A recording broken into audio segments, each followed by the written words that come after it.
Hello everyone welcome back to my another mini blog मु आपण मानकर विष्णुप्रिया।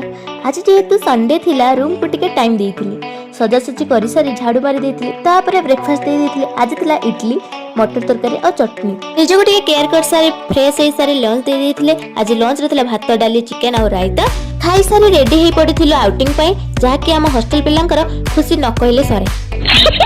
बस आ जाइतला सब पिला केमते सीट रखियो बोले बस रे चढुछन तापर मु मो सखी मानक स चलले आउटिंग। बस रो ओलो ओलो सखींकर गोटे नजर आसला आखु जूस पीवा। आखु जूस पी सारी आम रिलायंस को पळैतिलु किणाकिणी करिया पे किणाकिणी सारी गुपचुप खाइया को आम पळैतिलु सखींक सह किछि किणाकिणी बाकी रहि जाइतला ताकु किणाकिणी सरला परे आम खाइबा पई पुणी मोमोस भेज चाउमिन पुणी नेकी पळै आस्तिलु रूम रे खाइबा पे। आज बहुत ट्रैफिक जाम थिला सेही भितरे आम बस पळै आस्तिला हमको नवा पई हॉस्टल को पळै आस्तिला बेलको मांकर आज विसर्जन सेलिब्रेशन करूथिले पिला माने। आपण माने हॉस्टल लाइफ रे एमिति सांगवांक सह एन्जॉय करूथिले कि नाही निहाती भाबरे कहिबे। पर्वत पाखरे पर्वत तम भली सखी पाई कि मु गर्वित। वीडियो भल लागिले लाइक शेयर कमेंट सब्सक्राइब करिया को भूलिबेनी। रहूची जय जगन्नाथ।